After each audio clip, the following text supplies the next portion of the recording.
to the Warzone Amateur Hour podcast. All right, welcome back to the Warzone Amateur Hour podcast. This is episode number 42, and right out of the gate, Tron here, gonna bring the energy because it was lackluster last week. I admit it. Sometimes you stumble, but you gotta get back up. And speaking of which, I got my co-host, the 10-inch running ragged himself. How was your week in the Warzone, Cowboy? I haven't felt that kind of energy from you in a really long time. I hope it rubs off on me because, yes, it was a lackluster week last week and hopefully not again this week. I was screaming last night. Been screaming a lot playing Warzone lately as the TTK has seemed to gotten out of control. I seem to die so fast, and my voice is suffering the consequences because, as you know, I like to scream when I die. So that was my week. How was your week in the Warzone? Well, the ironic part, yeah, I'm bringing the energy, I'm bringing the enthusiasm on the podcast, but I gotta say, when it comes to my real appetite, my real tastes for the Warzone, that I'm fucking hating the state of the game right now. Ooh. Particularly like you touched on, the TTK. I know there was this concerted effort to make it slower and all this, but where the fuck are their stopwatches? What's going on there? Because it feels like legitimately the last time we played, it felt like I was playing multiplayer in terms of being deleted in such blink of an eye. Yeah, that's actually a really good way to put it. It feels like multiplayer. You're getting destroyed so fast before you even know it. That was the one thing about, I mean, this used to happen, I guess, when I was worse at the game. And I think I've gotten better over the last year of playing it. I'd like to think that I've gotten a little bit better. But in the beginning, I would just get killed out of nowhere and I didn't know what happened. That's starting to happen again very frequently. It's just so fast. It's crazy. And it's just like, I don't know the word, but it starts with a D and it really just, it fucking Deflating? Pokes a hole in that raft. You're floating. Disheartening. Like, it's just deflating. Demoralizing. That is the word I was searching for. And that is my Warzone experience this past week. Especially the OTS 9 is fucking broken. Like, officially. You literally, I just want to point this out. You couldn't find the word you were searching for. You said it starts with a D and it's like popping a raft. Literally deflated is the word you're looking for. How did you come up with demoralizing? No. When I said it's popping a raft, that was me pivoting to a new attempt at a synonym. Yeah, deflated, I agree, would be the closest word to that, but we're not playing word matching games. I apologize for the confusion. Sorry about that. I just wanted to clarify. I got you covered there, Cowboy. We're in agreement. The TTK's out of control. I heard the Stoner is basically doing the same thing in terms of the ARs. I watch the streamers now. They're running the OTS 9. They're running the Stoner. Go watch the video Z-Laner posted earlier today. He deletes like 10 players in a matter of minutes. And, you know, not to take anything away from him as a player, but like you watch the rate at which these guys are going from fully plated to down with the OTS 9. And it's fucking alarming. Yeah.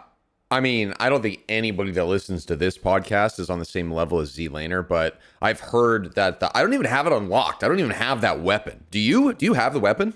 No, and it's like I should unlock it, but I know now by the time I do, like season 6 or there'll be a new weapons tuning or it just won't be worth it. Yeah, you don't want to get emotionally invested in it and it's going to change.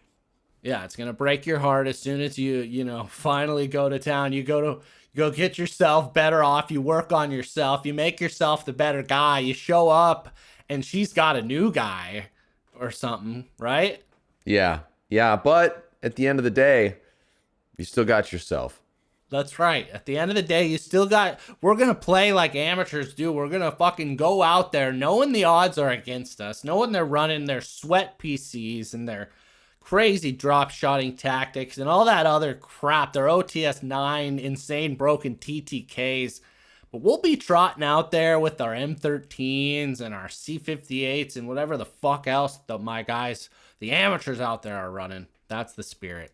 Well, the stoner is runnable because that obviously has been around forever. Everyone's got that unlocked. True. Well said. And it's probably leveled up pretty high in your old repertoire of weapons because it's been around for so long. Well, ironically enough, in Season 1 of Black Ops, upon the introduction of the stoner, I remember vividly, and you can go back, the record will show it, Your Honor, and that is that Tron was hyping the stoner back then. I'm not saying it was what it was, it's just kind of ironic, like, to become in full circle. And I actually leveled it quite a bit, and I was like, this thing's cool, it just wasn't for me, so maybe you're right. I should get with the sweats, at least in terms of that. You were never an LMG guy, though. You were never a big, giant, hog-like weapon kind of guy, you know? Never have been. Maybe will, though, and change when it comes to Vanguard. And that kind of segues us nicely into our next topic, which is that the Vanguard worldwide multiplayer reveal happened on September 7th. And not only that, but we also had an open access period for like a lot of streamers got early access, And then this past weekend, basically the time of this recording was the open beta for the pre-order folks. So a lot of the community is really digging deep. We got to consider these like the true first impressions. Last week's alpha was just a taste. We got the full 3-course meal, that's going to judges table. So let's just reflect on it right now. The big takeaways by my book here, I'm sure you were paying close attention there, Cowboy. Oh, you know it, but I'll let you, you keep going with this one. I know, I was right there, but you go ahead. You take it. All right, well, the first up is that tactical sprint is officially back. Not only like in Warzone and Modern Warfare can you sprint, open a door face first, but you can also do that to like bust through these wood walls. Part of kind of ties into that destructible environment. So like, you see the wood plastered across the 2 pillars, you just sprint into it, and I guess you blow through that like you're the Juggernaut or something. Yeah, I saw a video of the team that was developing it, kind of like, I think it was like the release video. I'm not sure exactly what the video was, but it was all the main developers and like the executives at Activision, whomever these folks were. Some of them looked really bizarre, like really bizarre people, but they were, going through all of these different things. And I think that aspect is probably the most interesting to me is the breakable space, because I just know I'm going to get so upset that like I'm going to hide behind something. Someone's going to pull out their stoner, blast the wall down, and then I'm going to die. And, we talk about TTK. We got to come up with a acronym for, the time to break down a door or time to break down a building, because what happens when these weapons all of a sudden within like a split second are shredding, like there's going to be hacks. Like this adds a whole new dynamic to the game that I'm really curious to see play out. You're theorizing that they'll find a way to like break through normal walls, like through hacks? Is that what I'm... Faster. Yes. I kind of went down a rabbit hole and that was the end of the hole. I was trying to focus more on how long does it take to blow down these weapons? Like how long does it take to destroy stuff? And is that going to be a variable depending on the weapon you're using? Well, if you've ever played Zombies, to me, my initial, again, I haven't played it, so I can't, truly comment on the feel of it, but it looks like it's kind of works like in Zombies, how there's the wood walls, the kind of rate at which those are destroyed. That I would say probably is what they use as the basis for making all this. I played Zombies and I remember playing Zombies, and I don't remember the walls breaking down being at all a critical factor now that we talk about it. Well, in the most recent one, Black Ops Cold War, I would say no, less of a thing. But in the older COD Zombies, I remember like you were always going and you'd get the XP by repairing the walls, and then you could go to the machines to upgrade your guns, all that. It doesn't matter. Yeah. I'm curious how much of the map is destroyable, Very small, I think, in terms of like how much makeup it is. I think it's just going to be kind of little barriers for directional blocking. Like instead of having one long hallway, they'll throw one of those in there, or a few of those to take cover over, but you also then become real vulnerable if that gets destroyed, type of thing. Yeah, I also saw though in that video their chairs moved as well. Like this guy shot up a room and the chairs that were at the dining room table also flew around and became like really objects in the space. I did see that in the video, which I didn't expect that. That's cool. I'm all about the chaos. That's interesting. Speaking of kind of dynamic, realism going on in the map. They also, what was revealed, or it seems like it's confirmed, is that the maps are going to have weather effects. Excuse me? So like, it seems like some of the maps have like rain going on, or like it was like, it wasn't just daytime. So they're theorizing that's going to be a thing in Vanguard multiplayer, which very well, since it's going to be the same engine for the new Warzone, could be in the new Warzone. I don't know, man. I don't know. Wow. I hope they don't have a really thick fog weather effect where you can't see anything. I actually think that would be kind of cool.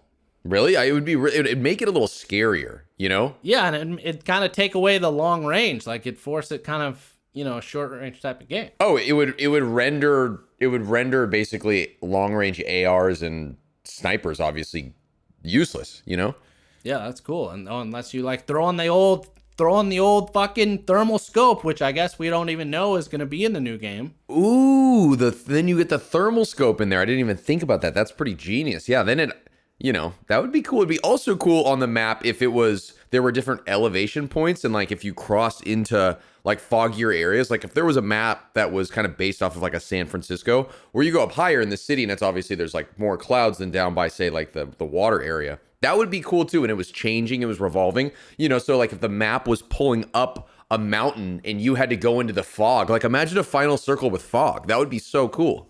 Yeah, I think that's one thing that's, other than buildings in the game, there's no real like verticality in terms of battling. And it's an interesting idea that there could be like an elevation at which you get where you only, I don't know, these are some crazy ideas you got coming out of you. I don't know what's going on. It's just one of those days. All right. Well, speaking of additions to the game, this one really, I like to see, just for a nostalgia factor, I've talked about on the podcast that I really started out as a Halo 2 player, and clans were a major part of that. And I believe that's a huge part of gaming, like competitive gaming, period, is clans. And they're adding that feature to Call of Duty Vanguard. And so essentially kind of like, seems like similar to a regiment, but I think it's smaller, and there's going to be playlists directly tied to them. So you get to clan up. It can be cross-platform, cross-generation. So PS5 can play with like Xbox One, can play with fucking PC, all together in the same clan, and you progress together. And I think that's cool. So, I obviously did not play Halo 2. I'm not as familiar with this. Can you explain the difference between a regiment and a clan? Well, as it is, regiment is purely cosmetic, it seems like. Like, it's a way to tag yourself with different groups of people, and yeah, it's visible in your gamer tag. That's it. And then otherwise, you can go to the stats and kind of, I think that's an additional way to like compare among a group of players, is they give you now the regiment option. But beyond that, there's no actionable way. Whereas with Halo 2 and other games subsequently, and it wasn't the first one to do this by any means, but my experiences with clans was it had like a separate playlist. Like, you want to play with your clan, you got to join the same party. Then you can go into, there was like clan back then, different playlists. Like, so in Warzone, it'd probably be like quads, trios, duos type of thing, configuration. And you play against other clans and you level your clan up by performing well. So like, we would literally know other clans at our fucking high school. Wow. And we would fucking rumble with their ass. And most of the time we would kick these guys, these jocks, It's like the fucking Revenge of the Nerds over here, dude. Kick their ass. So, obviously we're not in high school anymore. At least like physically, emotionally perhaps, but it sounds like you're definitely still very in touch with and close with how you felt in high school, and especially towards these jocks. I had no idea. Oh yeah, baby. The clan scene was big, man. And hopefully it becomes big again with Call of Duty. We can have a Warzone Amateur Hour clan, represent a little bit, kick some of these fucking guys' ass. Well, how many people can be in a clan? I don't know. There's no real details, at least from what I found yet. So stay tuned on that. Okay. I'll stay tuned. All right, next big news. Now we're coming into the big news that's really going to affect, more than likely, butterfly effect, ripple through the pond into Warzone, is that creative class, like it already does, in current Warzone, it's going to contain slots for your primary weapon, your secondary weapon, a lethal slot, and a tactical slot, and your 3 perks. However, they were revealed in terms of gun customization that the gunsmith, that's where you go and tweak your gun, all the attachments. I think in Warzone, there's like 7 potential slots, maybe 8, not sure about that. Well, in Vanguard, there's going to be 10 attachment slots, and one of them is now going to be bullet caliber. So more options, which I guess is good. It's also overwhelming, but tell me about bullet caliber. So you can change the size and power of your ammunition, I would assume? Yeah, so before, your caliber was kind of tied to the ammo slot or whatever it was. I think magazine slot is what they called it. And so like certain guns like the MP5 would have different caliber bullets as one of those attachments. It was like I said, the 10 millimeter rounds. Well, in this one, they're now split out. So you choose different magazines. I'm not really sure how that's going to function now as a perk since caliber is going to exist, but then there's going to have caliber. And most interestingly, directly related to that Exclusive Ace had pointed out is that if you want to stay off the mini map in Vanguard, it sounds like instead of throwing on a suppressor, instead you have to choose this subsonic as your caliber, as your ammo type. And that's what keeps you off the mini map. Interesting. That is interesting. So that changes it as well. I'm curious, is the ammo type again going to be under the magazine, or is it going to be under your bullet caliber? They're split out. It's its own slot now. Okay, interesting. Okay. So there's 10 slots. The new slots are muzzle, underbarrel, barrel, all of them existing ones, magazine, and then ammo type, which we just talked about, which I guess includes FMJ. That's going to be under the ammo type slot. Optic, rear grip, stock, and then 2 new ones. One called Proficiency, which is basically a perk slot for your gun, and it affects your gun specifically. So they said sleight of hand. There's one called Vital that increases the critical hit area, the area for critical hits. And then the other final new slot is called Kit, which is another perk slot, but this affects like your player. So they said it's going to be like fast melee, and then one called Reach, which affects the melee speed and the range of your melee. Fully loaded, also in there. So that is the 10 new perk slots. Gun attachment slots. Gun attachments, yeah. It seems like it's weird that they're adding, it seems like some things that don't necessarily have to do with guns to that. I also after reading through the 10, I think the ammo edition, I think that's cool. Although I got to see what the magazine type, if it becomes a situation where it's like, okay, you always do the magazine that holds the most rounds, that's not, I don't know if they made this any more interesting. They just made it more fucking complex. Like, okay, now I got to set this stupid other slot while I'm racing to try and make a new loadout in the middle of a pregame. You know what I mean?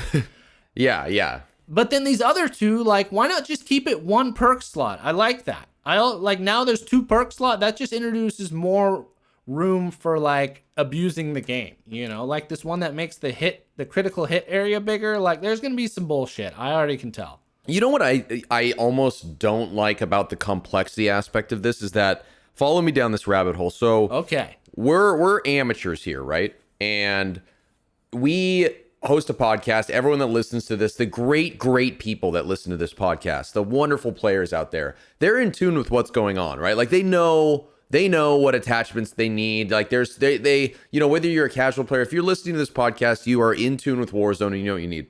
I was with a friend recently who thought I was a crazy person for having a podcast about Call of Duty Warzone. He's not a video game guy. Wow, what a loser. Well, he's a great guy, but yeah, total loser. And I was trying to explain to him how fun it is and how he would actually really enjoy playing. I was, talking about the social aspect. I was talking about, all the fun stuff. And I was actually with a friend of the pod. I don't know his gamer tag. Oh, Swoopy Doodles, friend of the pod, Swoopy Doodles this last weekend. And he and I were trying to convince this guy that he should play, right? The thing is that he brought it up. He's like, people are probably so good at the game. If I were to try to play now, it wouldn't be fun.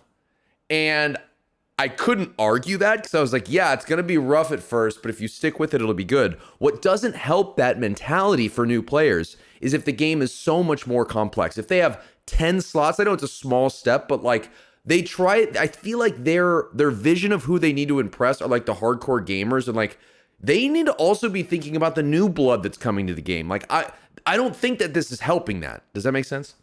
No, I get you. And I agree that these make the game more complex. And as I said, it's yet to be seen whether it's like improving the quality.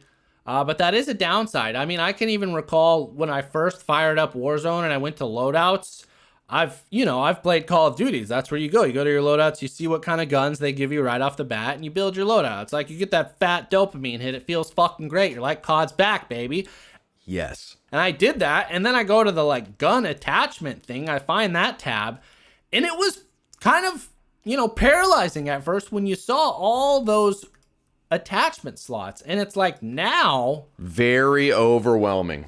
there's going to be fucking 10 of those slots. And imagine what that means for leveling up your guns. Like, I got to imagine it ain't going to be the same timeline for fully leveling up a gun. I know it's not going to be proportional, like to where, now it's going to take, do the math, this 20% more. That's a good point. But I still think it's going to take fucking longer.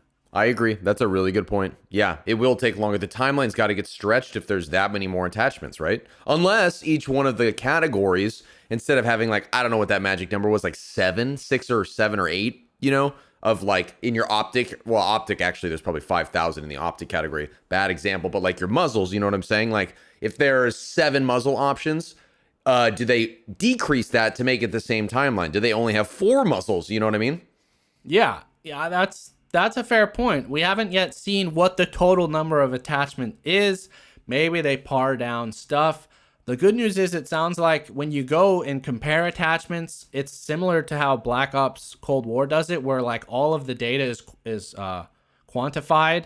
So like you can see when you're comparing, let's say in Warzone terms, like the Serpent wrap to the drop shot wrap. Like both of them on Warzone say, it helps with, sprint to fire time or ADS speed, but it doesn't fucking really tell you how they compare. Whereas in Black Ops Cold War, and it looks like Vanguard and ultimately new Warzone, it'll show like numbers like negative, 76 milliseconds, which is great for us. And I think that also helps out these guys like True Game Data that make the fucking, numbers for their own site. They got the numbers at least accessible to a degree.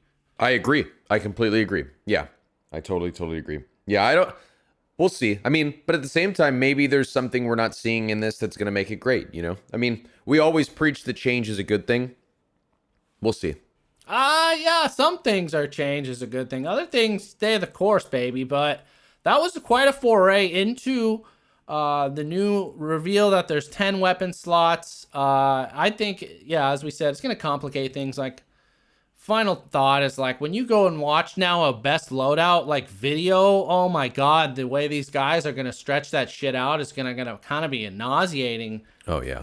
But God bless the guys like J God and all them. This is only gonna complicate what they do, but at the same time, they're gonna have that much more information for us amateurs. Next up though on the news that was revealed officially during this reveal is that operators have progressions in Vanguard. So you level up your operators to get new charms, finishing moves, and more. Kind of a small one, but I put it in there. Rock and roll. I mean, charms are dope. I like the charms. I got a cigar box. That's my charm. I don't know about you. I don't use the charms just because I find them distracting. But wow.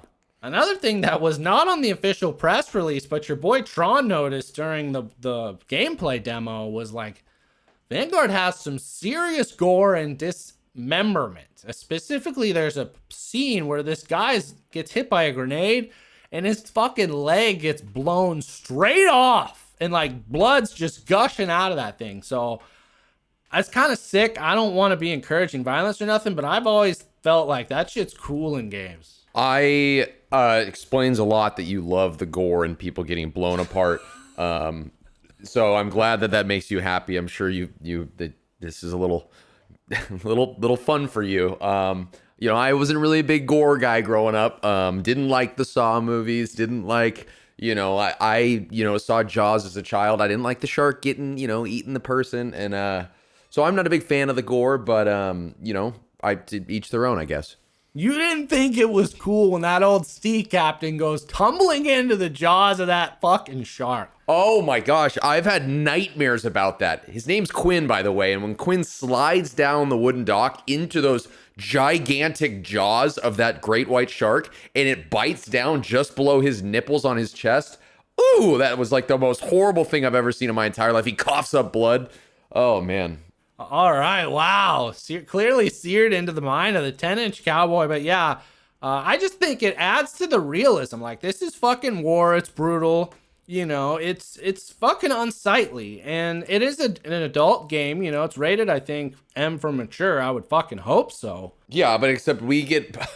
How many times have we played with kids that sound like they're like under 8 years old? I don't know, but that's just one thing I wanted to touch on. The big fucking nuclear bomb news for the Warzone community. You know, we're saving it here late in the reveal is that they confirmed 100% that there will be an FOV slider for Vanguard. And by the fact that they like drew so much attention to it, retweeted it, and people have now, you know, extrapolated from the logic is that, well, Warzone's going to be running on the Vanguard engine. So you got to imagine that means FOV could be coming to Warzone. Like, and the argument is because Black Ops Cold War had FOV for multiplayer only, but Warzone isn't running on the Black Ops fucking engine. It's running on Modern Warfare 2019, which did not have FOV. So it's like, you know what I'm saying? Are we making the shifts in how we're seeing this? When you say, well, good, that was a great pun, by the way. And when you say FOV, the field of view for console players, you mean, right? Yeah, for console. Sorry. Yeah. Okay, so it's just it's the ability for console players to manipulate their field of vision, yeah, which is extremely exciting if it's true. And yeah, I mean, I bet there's something to that. If they're changing the engine, I wouldn't be surprised. And that's been a cry out from the community since day one. Us console players, you know, are at a disadvantage. I mean, I don't even want to hear that argument anymore at all. I know aim assist is, you know, it's a thing and it's great and all, but like the PC play style, it's just like, man, the field of view changes everything. Yeah, and for one, the whole controller argument isn't really related to this at all because players can be on a PC with a controller, so they can get the fucking FOV and the aim assist, you know what I mean? So, yeah, that's a moot point. But like you said, like it's an undeniable, significant advantage these PC players have. And I mean, I think we talked about it the week, but there's a screenshot. You can go look up 1-to-1 comparisons of what the console guy sees and what the guy with the expanded FOV sees. So this is only going to help the amateurs, help level the playing field a little bit. Give us a shot at seeing our fucking left and right when we run into a room. You know what I'm saying? I know what you're saying, and I see what you mean, even though I don't see what everyone else sees, unfortunately. I think that's why I also get killed a lot, where I'm like, where the fuck did that come from? Probably because of the FOV, you know? That's a disadvantage, baby. That's fucking right. It's always the FOV's fault. Never mind. I was always at a major disadvantage, and none of the kills matter. Yeah, that's why my KD's horrible. Yeah. But, all right. So that was a nuclear bomb. I guess a hydrogen bomb. Then on top of that, which not really a bomb, but big news, what we all love to hear, what we all knew, but now we finally got a taste of, is they gave us a first look at the brand new, they're calling it the Pacific, is the Warzone map that's going to be coming, baby. We're leaving Verdansk behind. We're going to sunnier skies. It's like a tropical kind of seascape with, I mean, it looked cool. Have you seen the little peek at it? Yeah, it's, I want to say maybe more South Pacific vibes. Well, maybe not South Pacific, but more, yes, equatorial vibes than, say, Russia. Yeah, it looks exciting. I mean, I want to see what a player looks like inside of it. I don't want to just see, like, the videos and the cut pieces. I want to see what the gameplay looks like. But, yeah, I mean, come on, baby. Couldn't be a minute too soon. Yeah, it's lush. It's vibrant. You know, it looks like there's jungle. There's some old kind of buildings. I saw like a cool movie theater. So super exciting. Can't come soon enough. In terms of when that is coming, we theorized before that, you know, this ain't going to be launched in day one when Vanguard hits the shelves. And unfortunately, that prophecy has been confirmed that the new map, the new anti-cheat is not going at Vanguard launch, but quote, shortly after. People predicting like 2 to 4 weeks after. So looking like holiday season, December, winter break, we might be digging our teeth into that. I guess they do that because they want the focus to be on the Vanguard multiplayer. I guess that would boost sales or whatever. I mean, it's a business, is what they do. And then they don't want to give out this giant free game because everyone would just gravitate towards that, I would assume. I don't know why you'd stall, Yeah. So that's the bad news. The good news is it's brand new. So we can't, it can't come soon enough. As I said, I don't have a craving to play the fucking game right now with the TTK as it is. Call me what you want. Call me a quitter, but I'm ready for them to fix that. Speaking of, what kind of led to this was the Season 5 Reloaded going live this past week. We previewed it on the podcast in our last episode. Well, that went live. As we said, not a, large amount of changes in tow for that, but some hidden kind of things revealed here in the playlist. One is, it used to be, we got new playlists on a weekly basis, and that was kind of a surprise. You'd wait till I think Wednesday or Thursday and be like, what are they going to give us this week? They're going to get rid of one of our resurgences that we love. Well, for this month, they released a fucking calendar of all the playlists week by week. That's cool. I didn't know that. That's pretty cool. So, example, the week we're going to be going into, or we're in right now, is considered the week of September 9th. So we got, regular solos, duos, trios, quads, and then for resurgence, trios and quads. The following week, looks like they're getting rid of trios for rebirth, so back to quads, and then that's when that Iron Trials 84 that we took a deep dive into last week, that's going to be happening the week of September 16th. It's only running for, it looks like 2 weeks there. 2 weeks.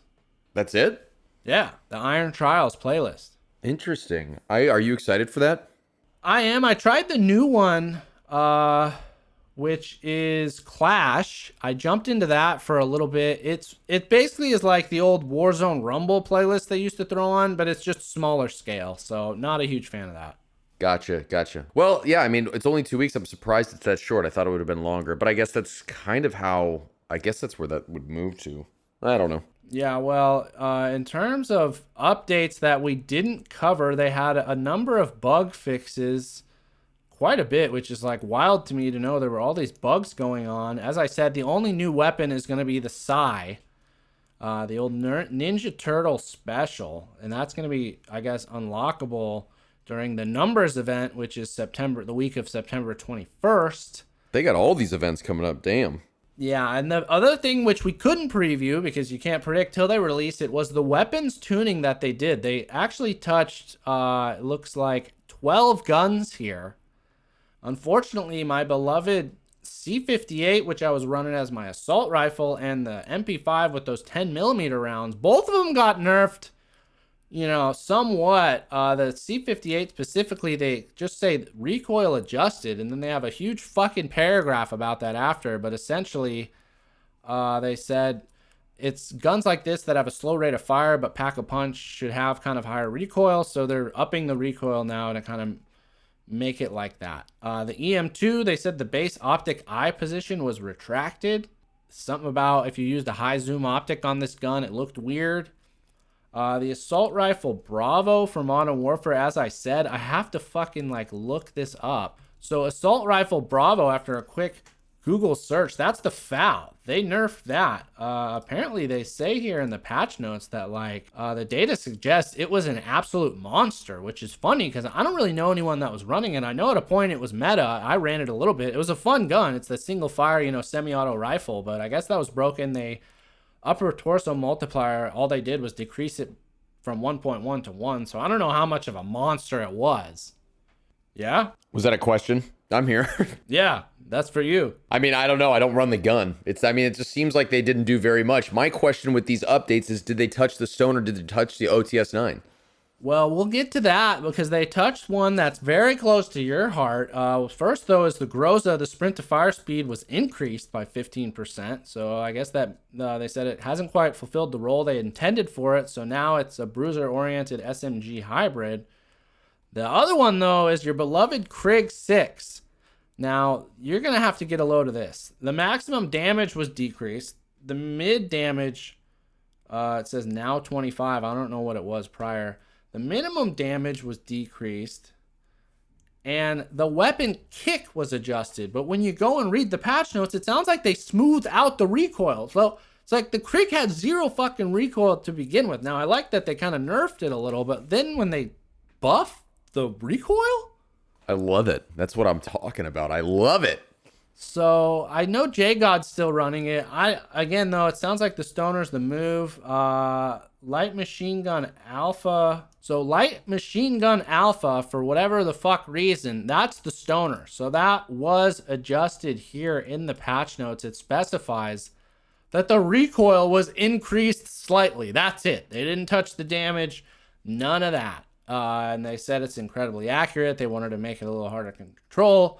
Seems like it's pretty easy still for the highly skilled players. So it seems like that's the meta at the moment. Yeah. When did these updates go out?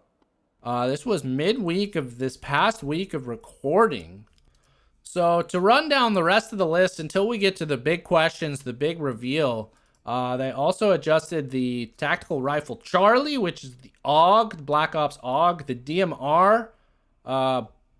Both of them had their recoil adjusted. It sounds like buffed to a degree. The M16 Black Ops Cold War, the weapon kick was decreased, so that was buffed.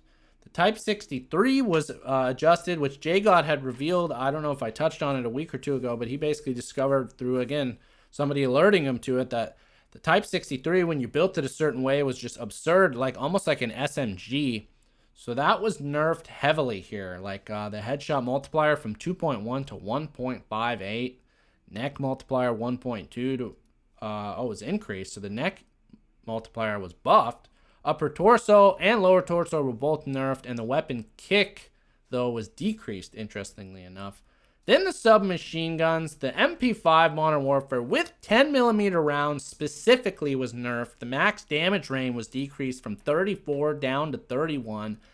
Now we get to the big thing, bring the game, restore balance to the fucking universe of Warzone here. Thank you with these detailed patch notes. You're so on top of it. But then we get to the OTS 9. Oh, we got to figure they're going to be taking the nerf hammer to this fucking specimen. But what happens? The maximum damage range is decreased by 6.2%. End of weapons tune.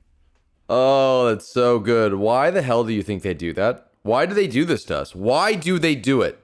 Well, it sounds like they might. Okay, fucking good thing I didn't try and equip this thing, because according to the little blurb they put after, they said the OTS 9 might be a bit stronger than we would like. Like, it's fucking absurdly stronger. But we would first like to see how this change broadly impacts the weapon's viability. The OTS 9 was always intended to be the quintessence of barrel shuffling submachine guns. A submachine gun that was intended to challenge shotguns within their effective damage range. Anyways, they believe it's achieving that, but its maximum damage range, while shorter than other SMGs, might still be too long. We'll continue to closely monitor the performance of the OTS 9 following this change. Wow. Thanks for the explanation. They're not. Let's the TTK go run the numbers on the thing, and you're gonna fucking see it's off the charts. But that said, the PPSH, the weapon kick was adjusted, and the ADS sway was adjusted. And then for sniper rifles, the recoil was adjusted on the Swiss K31 and the ZRG. And then they did a bunch of changes to actually attachments. So assault rifles, they tweaked basically the way the barrels perform. It seems like they nerfed a lot of them. It looks like they nerfed all of the barrels basically in terms of their recoil control. So lowering the recoil control, I like that. I haven't really noticed that to be an effect in the game so far. And then, certain barrels for LMGs also had recoil control affected. And the DMR's titanium, which I guess was a broken attachment, because it just made the DMR insane. Again, similar to the Type 63, like it makes it an insane SMG, which doesn't make sense. But that was adjusted, although J-God has kind of said that doesn't matter. So that was like it looked like big weapons tuning. The game's going to be rebalanced, but unfortunately, these outliers are just dominating the fucking game. What's new? I mean, do you think this is going to get so out of hand it rivals the broken nature of the DMR? What was the big one that was just terrible that everyone was getting screwed over with? The AUG. And then recently it was the The FFAR. Oh, well, the FFA or the FARA. The FARA. Yeah, I guess it's probably going to be up there.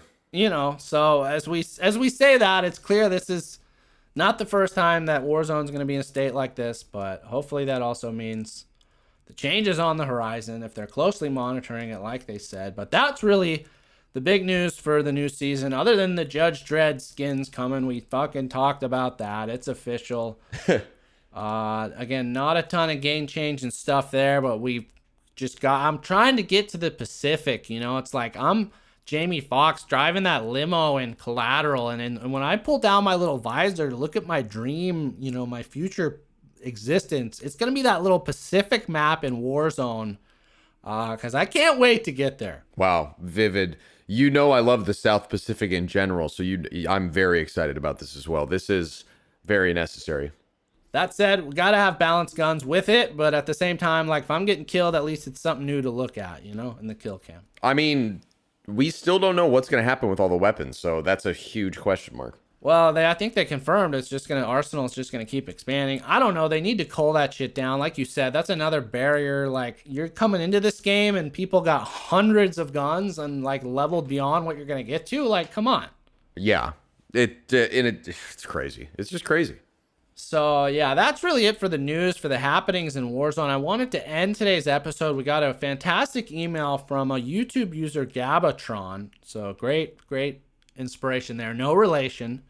But he's always commenting on our videos, which we love. That helps with the algorithms. It helps with our ranking. It helps with the machine overlords smiling upon us, throwing us crumbs, you know, as we sweat by in the fucking sweaty world of Warzone entertainment online.